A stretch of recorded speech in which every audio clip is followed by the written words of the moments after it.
ASAR-REACT-5, c'est une étude qui était attendue et qui a été difficile à faire pour des tas de raisons, parce que c'est une étude académique qui avait un financement modeste, que le recrutement a duré très longtemps, en Allemagne surtout, un petit peu en Italie, et que cette étude était très ambitieuse puisqu'elle regardait tous les types de syndrome coronaire aigu, STEMI et non STEMI, et qu'on comparait en théorie le ticagrelor au prasugrel pour voir s'il y en a un des deux qui est mieux. Donc c'est la première vraie étude, il y en a eu une autre avant mais plus petite et pas très bien faite.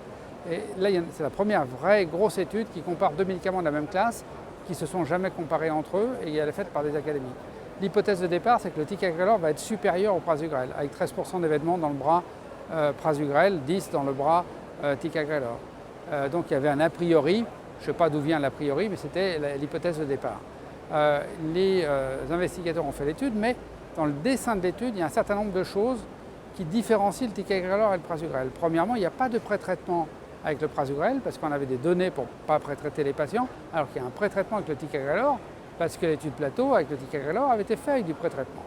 Le deuxième point, c'est que les doses de prasugrel chez les patients à haut risque hémorragique, sujets âgés, faible poids, étaient diminuées. On passait de 10 à 5 mg, comme c'est d'ailleurs recommandé dans les consignes d'utilisation du médicament.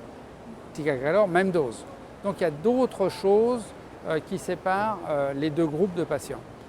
Au bout du bout, le résultat est choquant. C'est presque une bombe, comme dit Stéphanie Schupke, puisqu'ils ont trouvé l'inverse de ce qu'ils avaient émis comme hypothèse.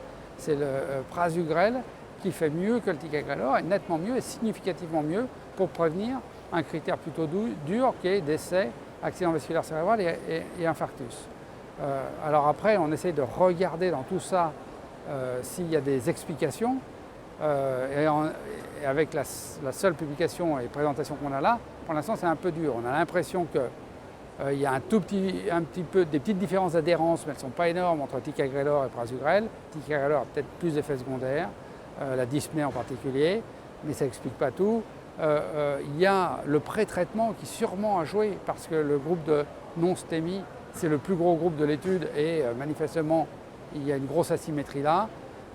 Et puis il y a la réduction de dose. Est-ce que les deux drogues ont une puissance différente d'effet?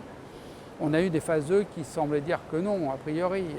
Donc on en est là avec nos points d'interrogation, mais le résultat brut, c'est que le prasugrel, qui est maintenant génériqué en France, fait mieux que le ticagrelor pour l'ensemble des syndromes coronaires aigus, avec une consistance d'ailleurs au travers des syndromes coronaires aigus. Alors voilà, moi c'est une belle étude, bien publiée dans le New England, et je pense qu'il n'y aura pas d'autres études de ce type-là, donc il va falloir là aussi vivre avec cette seule étude et prendre nos décisions avec ce qu'on a.